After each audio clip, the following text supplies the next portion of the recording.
Marin found out that his wife had cheated. But the worst part?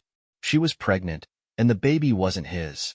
He could have ended the marriage right away, could have walked away. But no. He decided to play the long game. He pretended to be the perfect husband, making Betty believe he suspected nothing. She let her guard down. And that's when he struck. Marin sat in the darkness, gripping his phone tightly. His heart pounded heavily, as if trying to break through his ribs. On the screen, a photo. One of those that changes everything. Betty wasn't alone.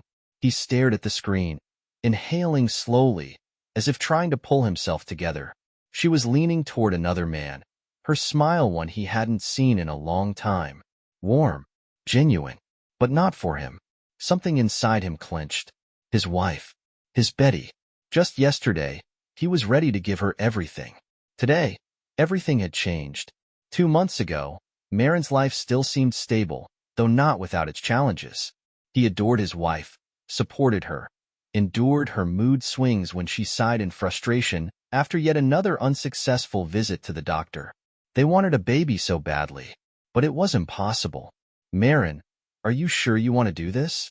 The doctor looked at him over his glasses, holding the medical results in his hands. Marin nodded. Yes, I want to know the truth. He had hoped the problem was with Betty, that somehow, somewhere, they would find a way. But the doctor's words cut deep. The issue is with you, Marin. The chances of conception, less than 1%. He stared at the test results, feeling his throat tighten. It was a blow. He remembered coming home that evening, sitting in the car for what felt like hours before going inside. How Betty had smiled at him, kissed his cheek, and asked, "How was your day?" How he had lied, saying everything was fine. How he had looked at her beautiful face, her long dark hair that she took such care of, and, for a moment, felt fear. What if she didn't want to stay with him? But she stayed. Weeks passed, and Marin noticed changes. Betty was becoming more distant. She talked less about children, started coming home later, spent more time on social media, paid more attention to her appearance. He tried to ignore it. Then came that evening. Marin came home earlier than planned. His head was pounding, so he decided to skip his meeting. When he entered the apartment, he heard her voice. She was on the phone, but something in her tone made him freeze. "You're crazy," Betty laughed softly, her voice gentle in a way he hadn't heard in so long. Marin hid behind the door, listening. "I don't know. Maybe we'll see each other tomorrow? He'll be at work. I'll be free." Something inside him went cold. When she finished the call, he quietly stepped into the hallway, pretending he had just arrived. Betty flinched, but quickly composed herself. "Oh, you're home already?" Her smile was strained. Marin just nodded. That night, he didn't sleep. The next day, he started following her. For weeks, Marin gathered evidence. His marriage had turned into a game where he was a player trying to expose his opponent. He read her messages, saw her texting someone with a smile on her lips while he stood beside her, pretending not to notice. And then came the accident. It happened so fast. Marin was driving to work when another car swerved into his lane. He didn't even have time to react. Pain. Darkness. When he regained consciousness, the first thing he saw was the white ceiling of a hospital room. His head throbbed. His body felt heavy, like stone. The doctor said he had been in a coma for almost a month. "Your wife was here every day," the doctor said. Marin didn't respond. A few days later, he began to recover. And then, his friends brought him the news. "Marin." One of them hesitated, clearly unsure how to bring it up. "You need to know this." They showed him a photo. Betty, kissing another man. Marin stared at the picture in silence. His wife. The one who had sat by his bed crying. The one who had pressed his hand to her lips and whispered that she loved him. It had all been a lie. But the worst was yet to come. Betty was pregnant. When she told him, her eyes sparkled with joy, and her hands trembled. "Marin, it happened. We're going to be parents." He looked at her, unblinking. He knew the truth. It wasn't his child. And that's when he understood. He hadn't survived by chance. It was a sign. Marin smiled at her, gently took her hand and whispered, "This is the best news of my life." His game had only just begun. Marin stood in front of the mirror, staring at his reflection. His eyes were empty, but deep inside, something burned. "I'm going to be a father," he whispered, the irony of the words making him grimace. He knew the truth. It wasn't his son. It wasn't his wife. But Betty didn't know that. After she told him the news, Marin played his role as the perfect husband. He looked at Betty as if he were the happiest man alive, held her, whispered how much he loved her. He even touched her belly as if he truly believed that was his child. "I always knew we could do it," he said, looking into her eyes. She smiled, but there was something hidden in her gaze. Did she feel guilty? Or was she afraid he knew something? Marin didn't rush. He decided to play the long game. Betty had no idea he was watching her. She didn't know he had installed an app on her phone that let him read her messages. He saw how she texted that man. "I don't know what to do. Marin is so happy. He doesn't suspect anything. We need to talk." He read those messages while sitting next to her on the couch as she smiled at him and leaned against his shoulder. He waited. A week later, he made his first move. "Honey, do you mind if I spend the weekend at my parents' house?" Betty asked one morning as they had breakfast. Marin looked up at her. "Of course," he replied softly. "You should get some rest." He knew she was lying. He knew she wasn't going to her parents. Marin waited until she disappeared through the door, then grabbed his keys and followed her. She really did drive in the opposite direction. Marin followed at a distance, watching as she parked in front of a house on the outskirts of town. He saw her step out of the car, and a man, a tall, athletic man, came out to meet her. He hugged her. She didn't push him away. Marin gripped the steering wheel tighter, but did nothing. He waited. The next day, Betty returned home happy and relaxed. Marin greeted her with a smile. "How was your weekend?" "Great," she said, taking off her coat. "I hope you got some rest." He kissed her forehead and gently ran his hand over her belly. She nodded, her face revealing nothing. She thought she was still in control. He let her have that comfort. He waited. When she fell asleep, Marin took her phone, unlocked it, went to the gallery. There was a video. He played it without sound. On the screen, Betty and that man, laughing, hugging. "Are you sure this is the right thing to do?" the man asked her in the video. "He'll never find out," Betty replied and kissed him. Marin turned off the video. He exhaled slowly, slipping the phone back into place. He wasn't angry. He was no longer the victim. Now, he was the hunter.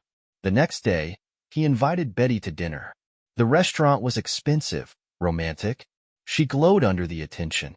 Marin looked at her with the same tenderness she had known for years. "I'm so happy," he whispered.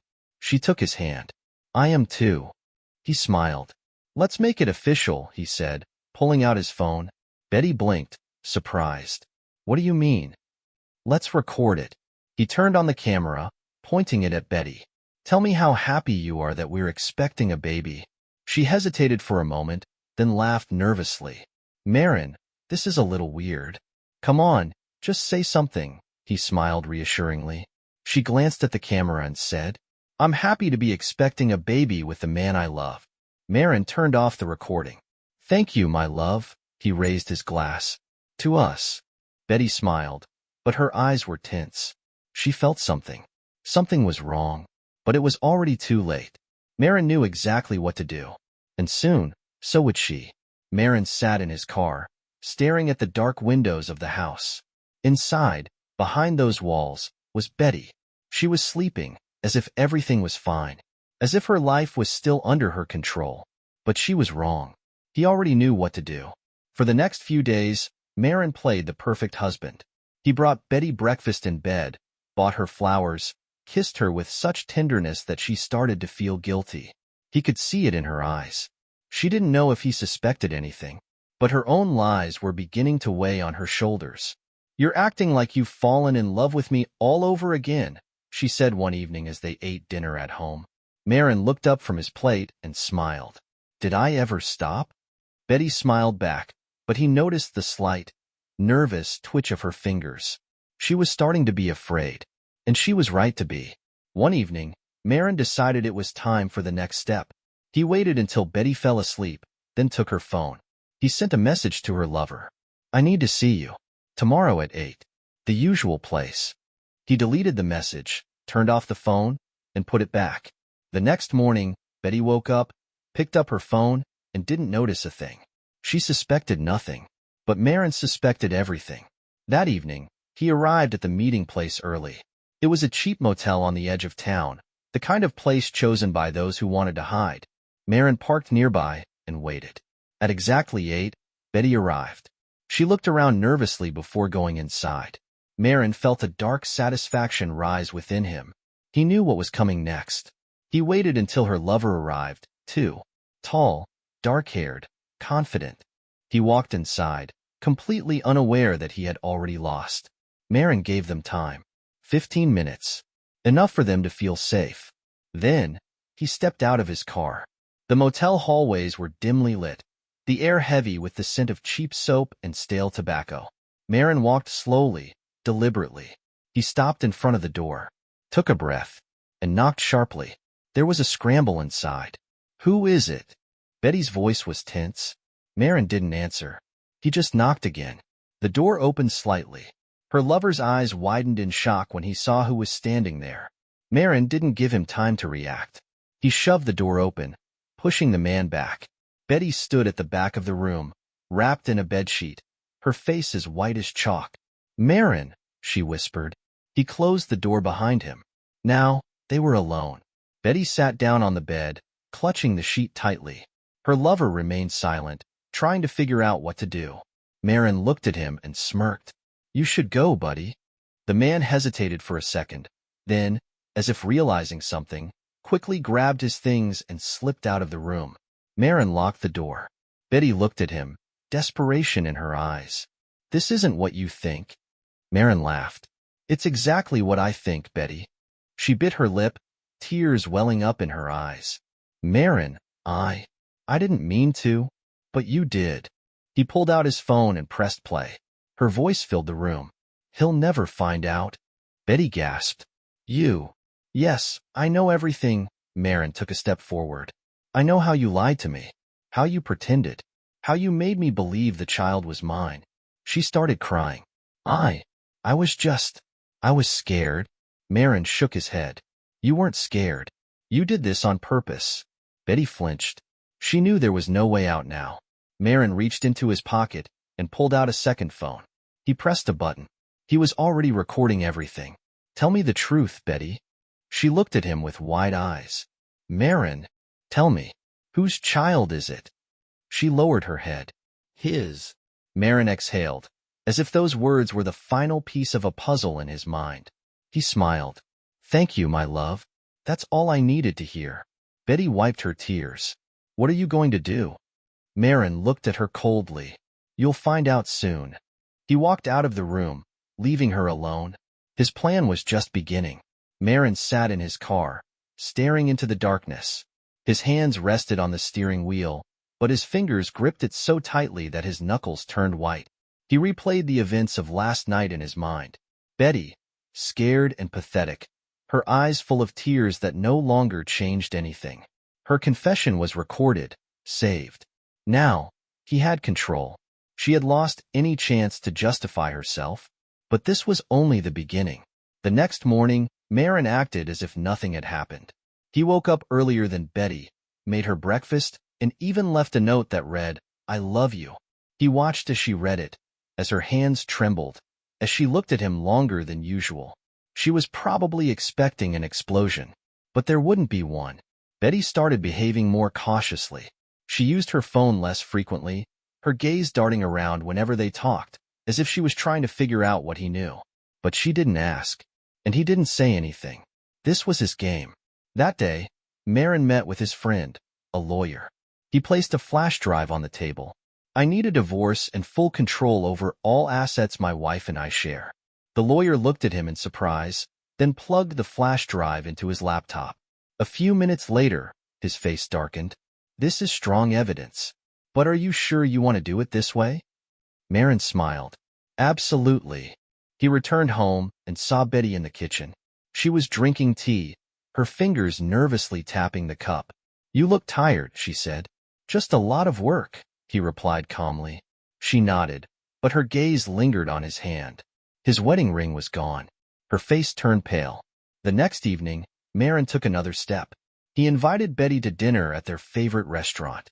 She was surprised but agreed. When they sat at the table, she glanced at him nervously several times. "Why are we here?" she asked. "I just wanted to spend time with you." His voice was steady. The waiter brought wine, and they began their meal. When it was time for dessert, Marin took out his phone and placed it on the table. Betty flinched when she saw that the screen displayed a video. The same video where she confessed that the child wasn't his. She looked up at him, something between fear and understanding in her eyes. "You know," she whispered. "I know," he confirmed. She took a deep breath as if about to say something, but he interrupted her. "I'm not going to make a scene, Betty, but you should know, the game is over for you." She closed her eyes, her shoulders slumping. "What are you going to do?" Marin leaned in closer, his voice almost gentle. "I've already done it." The next morning, Betty received the divorce papers. They lay on the table, neatly placed in a black folder. She opened it, skimmed through the pages. Her breath hitched when she saw the terms. All property, including their house, car, and bank accounts, would remain with Marin. She looked up at him, her lips trembling. "This isn't fair." "Unfair?" Marin tilted his head, feigning surprise. "You lied to me, used me, tried to make me raise another man's child, and now you're talking about fairness?" She buried her face in her hands. "Marin, I made a mistake." "No, you made a choice." His voice turned icy. "Now live with its consequences." She sat in silence, staring at the papers. Then her expression changed abruptly. She raised her head, her eyes flashing with anger. "You can't just get rid of me like this. This isn't over." Marin smiled. "Over? Oh, Betty, you have no idea how much this is just the beginning." Marin stood by the window, watching Betty sit at the table, clutching the divorce papers. Her face was pale, her lips pressed together. She thought she had lost everything, but she didn't understand the most important thing. He wasn't done yet. He turned to her, crossing his arms. "You're not even going to try to fight?" His voice was cold. Betty looked up at him, her eyes burning with anger. "You want me to fight? Fine, Marin. Let's play." For the next few days, Marin waited for her move. He knew Betty wasn't one to simply give up, and he was right. She started acting. First, there were phone calls. She whispered to someone, going into the bathroom when she thought he was asleep. Then she started disappearing, staying out late. One night, Marin stayed home, claiming he wasn't feeling well, and watched as she grabbed her phone and rushed out of the apartment without even checking if he was awake. He followed her. Betty arrived at a bar downtown and went inside. Marin waited a few minutes, then entered as well, taking a seat in the corner. She wasn't alone. Across from her sat a man, but not her lover, his lawyer. A cold sensation spread through Marin's body. He didn't immediately understand what she was planning, but he watched as they talked, as she leaned in closer, as her fingers brushed against his hand. She was flirting with him. His lawyer smiled, nodded, but looked tense. He probably hadn't decided yet if she was worth it. But Betty never backed down. The next day, Marin received a call. "I need to meet with you." His lawyer's voice was dry. "There's something important." Marin smiled. He already knew what it would be about. They met in his office. The lawyer looked confused, as if he wasn't sure where to start. "Betty contacted me. She wants to challenge the divorce terms. She thinks they're unfair." Marin leaned forward, feigning interest. "And what did you say?" The lawyer sighed, running a hand through his hair. "I haven't decided yet, but you like her," Marin finished for him. The lawyer's head snapped up. "That's not relevant." "Oh, but it is. Have you ever slept with a client you were supposed to represent against her husband?" The lawyer didn't answer. Marin smirked. "Listen, buddy, if you're already in this mess, at least do it right." Marin gave them some time. He knew Betty wouldn't give up, and the lawyer wouldn't be able to resist her. This wasn't the first time she had done this. A week later, he received a message from Betty. "I have something to tell you. Let's meet." He arrived at the same restaurant where they had last dined. Betty was already there, looking confident. "I changed lawyers," she said instead of a greeting. "I know," he replied calmly. She tensed for a moment, then lifted her chin. We're contesting the agreement. I have a right to half of everything, and I will get it. Marin pulled out his phone, opened a video, and placed it in front of her. It was footage from the lawyer's office. Betty sat on his desk, her fingers gliding over the collar of his shirt. He held her, kissing her neck. She turned pale. You didn't think I'd be watching you? Marin took a sip of his wine, his tone casual. Betty said nothing, her hands clenched into fists. Your lover betrayed me. Now your lawyer has betrayed his profession. What do you think I'm going to do next? She looked up at him. What do you want? Her voice was barely audible. Marin smiled. You will sign the divorce on my terms. Otherwise, I'll send this video to the Bar Association. His career will be over. And you won't just be left without money. You'll be left without a single ally. Betty gripped her fork so tightly it looked like she might snap it. And if I refuse? Marin leaned in closer. You won't. She knew he was right. The next day, Betty signed the papers. A week later, she was gone from his life. Marin stood at the doorway of his house, watching as Betty's car pulled out of the driveway. She didn't even say goodbye. He closed the door, leaned against the wall, and exhaled. The game was over. He had won. Marin sat in the darkness of his empty apartment, holding a glass of whiskey. The game was over. He had won. But then why did it feel so empty? Why had the silence in this house become almost unbearable? He thought that after everything he had done, he would feel relief, that his life would begin anew. But instead, he felt only emptiness. Betty was gone, and he hated that more than the betrayal itself. A month had passed. During all this time, Marin had tried to fill the void inside him. He met up with friends, spent time at work, even tried going on dates. But nothing helped. He missed her. One evening, he opened her social media profile. She was posting pictures from new places, looking happy. But Marin saw more. He saw the loneliness in her eyes. He sent her a message, "How are you?" The reply came within a minute. "I know I have no right to say this, but I miss you." Marin stared at those words, and something inside him clicked. He missed her too. A week later, they met. Betty arrived at the same cafe where they had last seen each other. She looked different, thinner, more reserved, as if her defeat had changed her more than she wanted to admit. "You look good," Marin said, sitting across from her. "So do you," she replied, her fingers lightly touching the rim of her coffee cup. "Why did you message me?" He shrugged. "I wanted to see how you were." She smiled, but not like before. "And?" Marin searched her eyes. "Do you want to try again?" She held his gaze for a moment, then gave a barely perceptible nod. They were together again. At first, everything was fine. They took things slowly, trying not to repeat past mistakes. Betty seemed sincere, making an effort to make amends. She spent more time at home, gave him more attention, talked about the future. Marin thought that maybe, this time, things would be different. He started believing her again, but he was wrong. Marin began to notice changes. At first, it was small things. She started going out more, sometimes avoided his gaze, responded to messages with slight tension. Then, there were new friends she supposedly spent time with. Marin had seen this before, and he knew they weren't friends. He didn't want to repeat the past, but he also couldn't live in uncertainty. So he started watching her. One evening, Betty said she was going out for cocktails with the girls. Marin nodded, pretending not to doubt her words. As soon as she left, he grabbed his keys and got in his car. He followed her across the city until she stopped at an upscale residential complex. Marin parked nearby and watched as she climbed the stairs. A few minutes later, the door opened and a man, tall, athletic, let her inside. Marin closed his eyes. It was happening again. The next day, he said nothing. He just watched.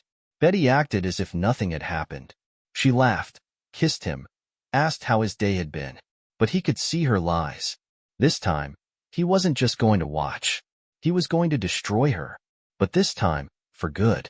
Marin stood in front of her door, his heart pounding wildly. He clenched an envelope in his hands. His eyes were locked on her shadow, which appeared behind the glass. She had no idea that he knew everything. He thought he had control over the situation, But now he held another key to her secrets. And this time, he wouldn't make a mistake. A few weeks had passed since Betty signed the divorce papers. She had disappeared from his life, but in reality, she wasn't as far away as Marin had initially thought. He often stumbled upon echoes of her, in the news, on the streets, in social media. She continued living her life, but unlike him, she never showed her true emotions. Everything looked perfect, a complete fraud. And though he had convinced himself that he would leave it all behind, something inside him refused to let go. One evening, while working, he accidentally came across her old photos. No, he hadn't been looking for them, but they appeared before his eyes, and his heart started racing again. His thoughts spiraled around the idea that she could have been simple, like other women, that if she had chosen him, it would have been perfect. But she was too cunning, and that unsettled him. For a while, he watched her social media without feeling anything. Then one day, he saw her post, a picture with a new man. She was smiling. His heart should have grown cold at the sight of it. But instead, hatred consumed him. She hadn't changed. She was playing her game again. From that moment, Marin started following her. At first, it was casual glances. Then, hours of scrolling through her posts and articles. And then, in a moment when he was ready to let it all go, the same temptation crept back, the chance to see her again. Betty had texted him, "I want to talk. Can we meet?" His chest tightened. Why now? Why after everything? He wasn't ready, but he also wasn't the same person he had been before. And a few days later, they were sitting in the same cafe where it had all begun. Once again, face to face. And this time, he had no intention of giving her a chance to come back. When Betty arrived, her gaze was calm, but Marin noticed a hint of anxiety. She was still trying to control the situation, just like she always did. But she didn't know that Marin was prepared for any outcome now. "Hi," she said as she sat across from him. Her voice was soft, but Marin heard the same falseness he once failed to notice. "It's you again," he said. "Do you think we can just forget everything?" She sighed. Her fingers lightly touched her coffee cup, but she didn't look him in the eye. "I want to apologize. I know I lost a lot. I was wrong." Her voice was convincing, but Marin knew it was just part of the act. Wrong? Playing games again? He couldn't hide his smirk. These words sounded too familiar. But he was no longer the man who blindly believed them. "Maybe I don't deserve your forgiveness, but I don't want to hide anymore." Betty tried to stay composed, but her lips trembled. Marin stared at her, his thoughts pulling him toward a different part of the conversation. "But you're still hiding in your lies. Why can't you be honest with me this time?" Her eyes flickered, and she lifted her head. "You don't understand why I'm here again, but I don't have a choice." "No choice?" Marin couldn't hide his surprise now. "I had no choice when I started this game, but now I realize I can't fool you. And that scares me," she added quietly. Her words carried a bitterness, as if she no longer knew where she belonged. "Do you want to come back?" Marin asked, his gaze fixed on her. "No, I don't want to, but I want you to understand me. Just this once, honestly."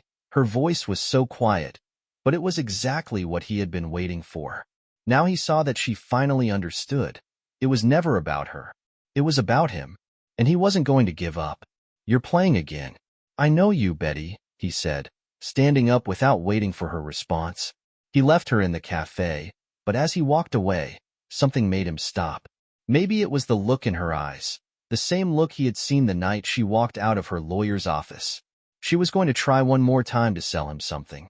"Are you really sure you want to do this?" Marin thought as he found himself standing at her door again.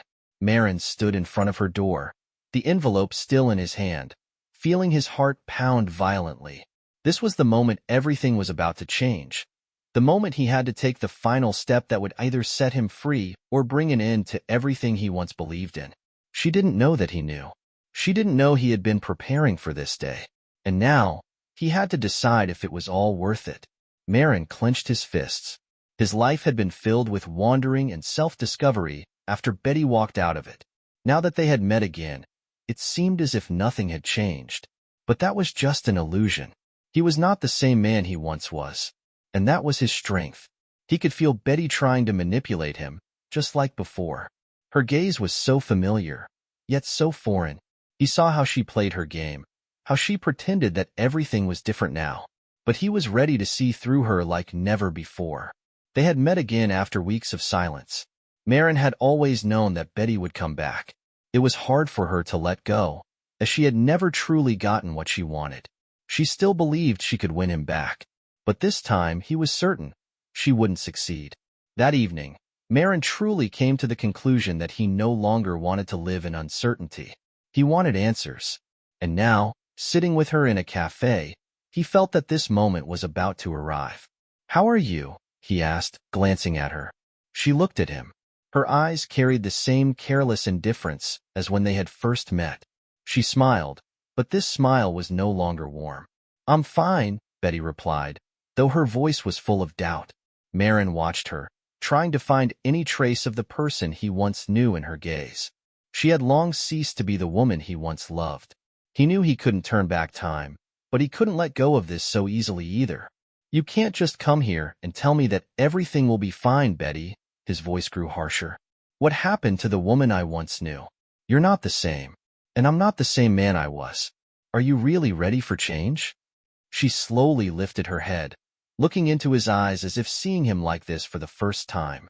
Marin noticed how her gaze deepened, how it became more piercing, and in that moment, it seemed like she was ready to say something important, something he had long been waiting for.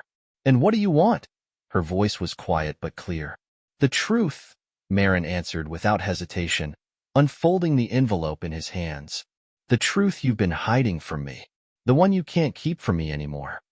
Betty caught her breath, her eyes resembling shattered reflections in a mirror.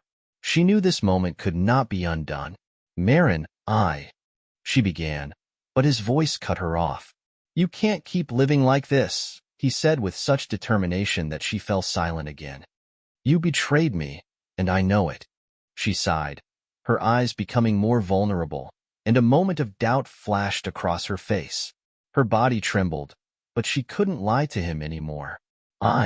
I thought you wouldn't find out," she admitted, her words sounding like a confession. He couldn't believe his ears. This was more than just betrayal. This was part of the game he had been unknowingly playing all this time. "You thought I wouldn't find out? Did you think I was weak?" His voice turned cold and desperate. "I didn't want this, Marin." She lowered her head. "I love you, but I couldn't stop. I was weak, and you don't know how hard it is to be me." Marin stared at her with disbelief, dissecting each of her words. But what happened next exceeded all his expectations. She pulled another envelope from her bag and placed it on the table. "You're right," she said quietly, "but what I was hiding isn't what you think." Marin took the envelope, tore it open, and saw a document that changed everything. It was an agreement signed by her parents and his parents, a marriage contract where all their actions had been planned in advance. And more than that, they were both supposed to take part in it, regardless of how they felt. Marin felt betrayed not just by Betty, but by everyone around him. His life had been entangled not only by her actions, but by a deep manipulation he had never noticed before. "It wasn't your betrayal, Marin," Betty said with a bitter smile. "It was a game you never even realized you were playing." He closed his eyes, trying to process all these revelations. And at that moment, when everything seemed hopeless, when his world was crumbling, he remembered why this all started. He began to understand that the real game hadn't even begun yet. "Now that I know everything, I have to change the rules," Marin said, and his voice turned cold as ice. And at that moment, Betty knew they would never go back to the way things were. What would you do in Marin's place, knowing that everything that happened between him and Betty was part of a pre-planned game?